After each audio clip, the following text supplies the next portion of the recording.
রূপাই রেহানের পরিচয় ফাঁস। রেহান দেবীর রুমে যেতেই দেবী রেহানকে ফুলের তোড়া দিয়ে বলে, এটা তোমার জন্য।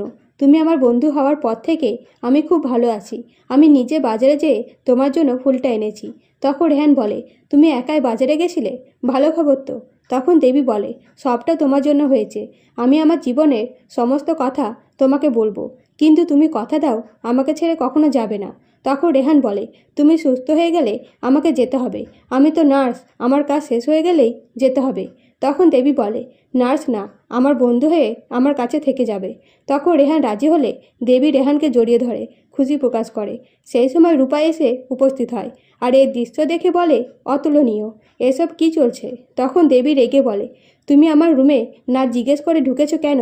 আর নার্সের ওপরে অধিকার দেখাতে আসো কেন? কে তুমি নার্সের? তখন রূপাই বলে, নার্সকে জিজ্ঞেস করে নিন।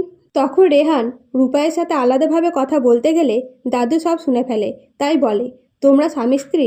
তখন দেবী বলে, হ্যাঁ দাদু, ওরা বিবাহিত, তোমাকে মিথ্যে বলেছে। তখন রূপাই রেহান নিজের পরিচয় দিলে দাদু জানতে চায় কেন এসব করেছে। তখন রেহান বলে, আমার আর রূপাইয়ের চাকরিটা খুব দরকার ছিল।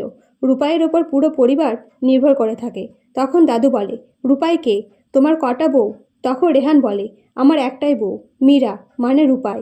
তখন রূপাই বলে, আমাদের বিশ্বাস না হলে জেঠুমনিকে ফোন করে জিজ্ঞেস করুন রূপাই রেহান ওনার ভাইপো বউ কিনা। তখন দাদু বলে, রেহান কে?